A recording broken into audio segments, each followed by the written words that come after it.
አንቺ ልጅ ግን ቤት ቀየርሽ እንዴ? ማለት አይ ማለቴ በብዛት እዚህ ቤት ሳይሽ ብዬ ነው። አጋጣሚ ነው ወይስ ምን? ምናልባት እኔ ሄዱ ማለት አንተን እንፈልግሻለሁ እያልክ ባልሆነ ምን ማለት ነው? ሰው እኮ እርስ በራሱ ሳይፈላለግ አይቀርም። አንተ ወደኸኝ ባልሆነ እኔ ሰው ጠልቼ አላውቅም። እኔንም ጨምሮ ነው። እና ምን ሆና ነው?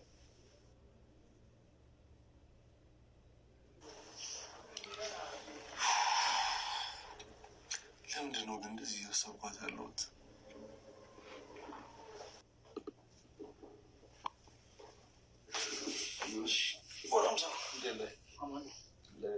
በቃ ስራ ቢዚ ያደረጋ መገናኘትም ጠፋ።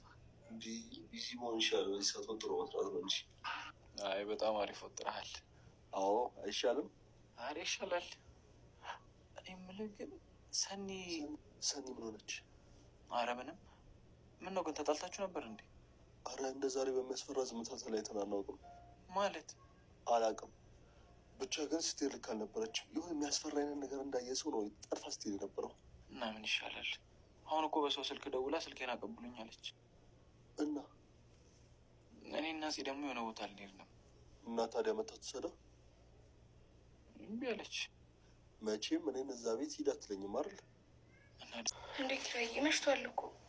አዎ ግን ታዲያ ለሰኒ ሳንሰጣት እንደሱማ አይሆንም። የስራ ስልክ ሲደወልላል ነበረ። ወይ በቃ ስልክ ውስጣት እና አንተ ሂድ፣ የኛን ለሌላ ቀን እናድርገው። እንደዛ ይሻላል። ምን አማራጭ አለኝ? የኔ ፍቅር ጓጉተሽ እንደነበረ እኮ አውቃለሁ። ወይ በቃ ለሰኒ የምንሄድበት እንዳለ ንገሪያት።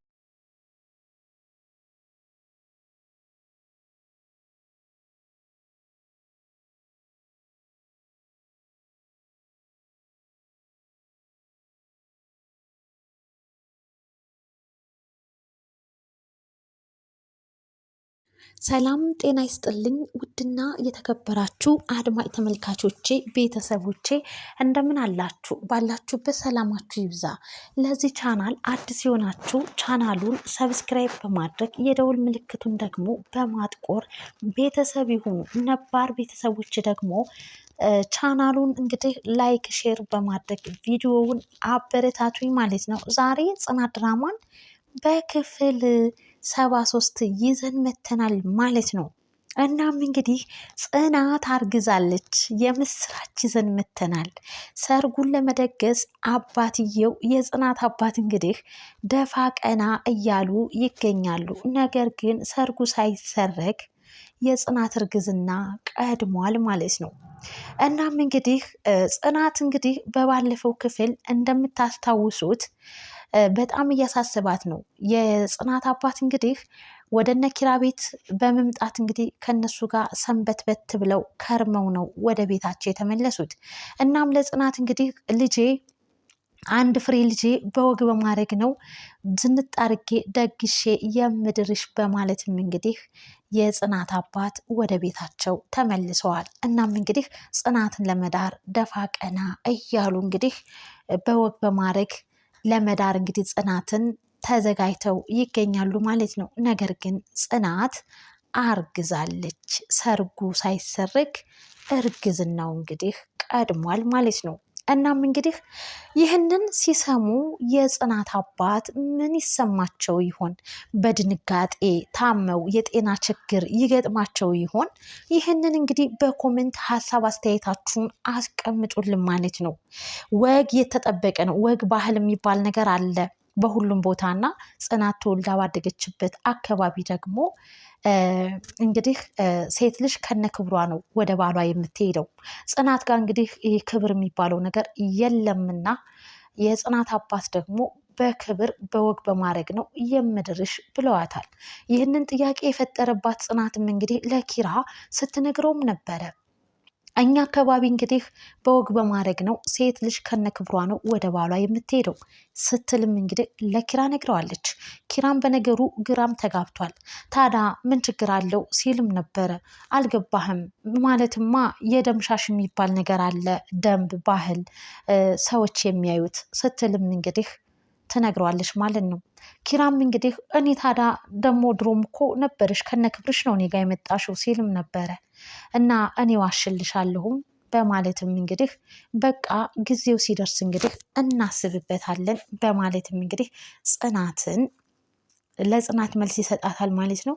ጽናት ግን ያው ወግና ባህሏን በደንብ አድርጋ ጠንቅቃ ስለምታውቅ እጅግ በጣም ግራ ተጋብታ ትገኛለች። በሌላ በኩል እንግዲህ ሰናይትና ክብሮም እጅጉን በጣም እንግዲህ እንደ አይጥና ድመት ይተካተካሉ። እናም እንግዲህ ሰናይት በሌላ በኩል ብቻዋን ሆና ስለ ክብሮም በተደጋጋሚ ታስበዋለች።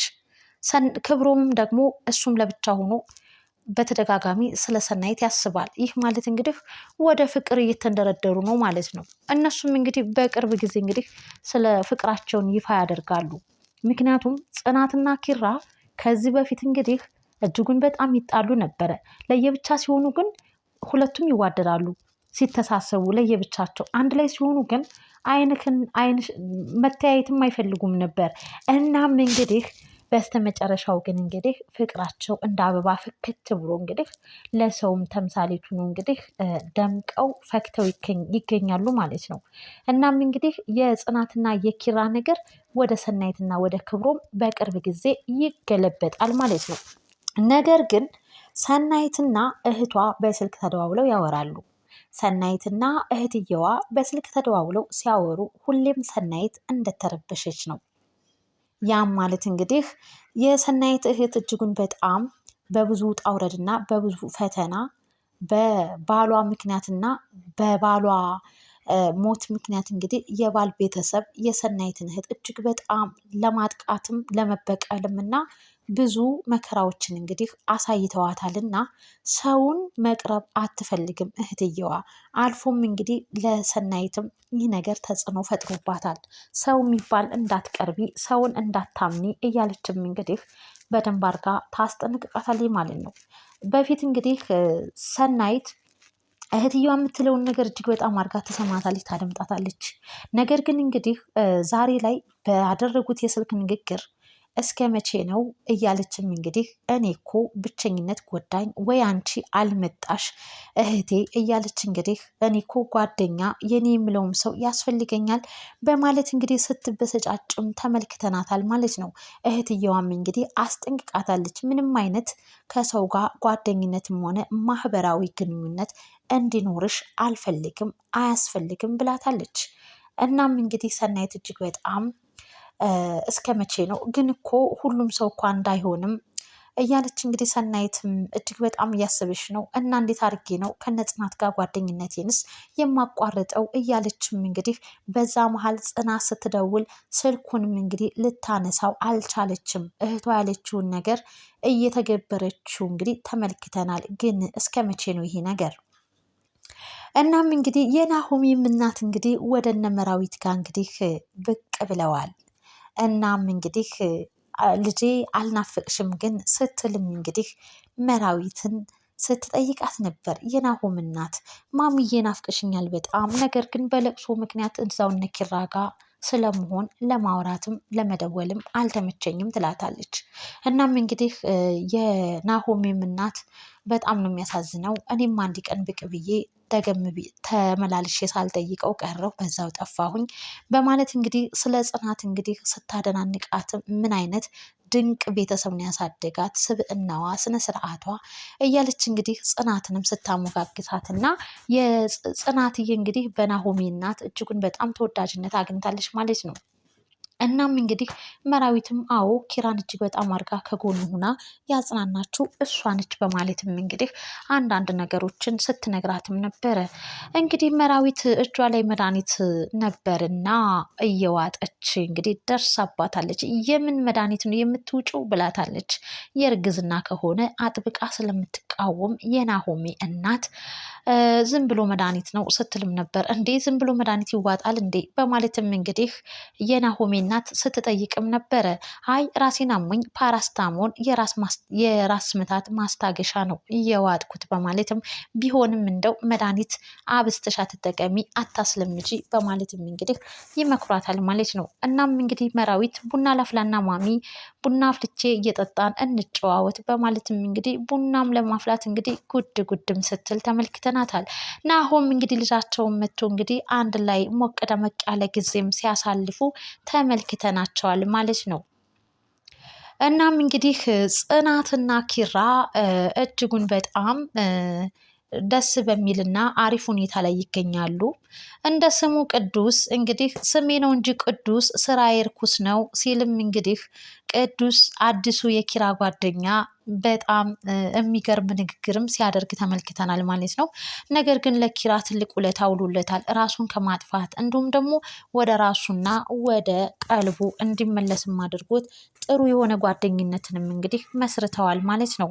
እነ ኪራ ቤት እንግዲህ የመጣ ሰው ቤተሰባዊነትና በጣም ደስ የሚሉ ጓደኛሞችም የመሆኑ እድሉ ሰፊ ነውና እንግዲህ ቅዱስ እንግዲህ የነኪራ የቤተሰብ አባልም ሆኗል። ቅዱስ ከመጣ በኋላ እንግዲህ በፊት እንግዲህ እንደሚታወቀው ክብሮም እና ኪራ እጅጉን በጣም አይዋደዱም ነበረ። አሁን ላይ ግን እጅግ በጣም ደስ የሚል የሰፈነና የሰከነ ቤተሰባዊነት ነገር ይታይባቸዋል ማለት ነው። አሪፍና ጥሩ ቆይታም እንግዲህ አድርገናል ተመልክተናል ማለት ነው። እናም እንግዲህ ውድና የተከበራችሁ ቤተሰብ ጽናት እንግዲህ ማርገዟን አባትየው ሲሰሙ ምን የሚሰማቸው ይመስላችኋል? ሁላችሁም እንግዲህ በኮመንት ሀሳብ አስተያየታችሁን እንግዲህ አስቀምጡልን ማለት ነው። ሰናይትና ክብሮምስ ምን ላይ ይደርሳሉ?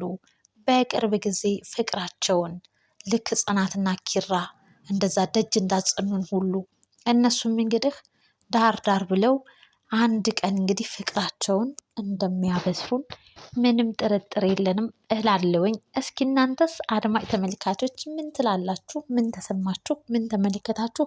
ምንስ ተገነዘባችሁ? ምንስ ተማራችሁ ከጽናት ድራማ የሚለውን እንግዲህ በኮመንት አስቀምጡልን ማለት ነው። እናም እንግዲህ ውድ ቤተሰብ ለዚህ ቻናል አዲስ የሆናችሁ ሰብስክራይብ ማድረጋችሁን አትርሱ።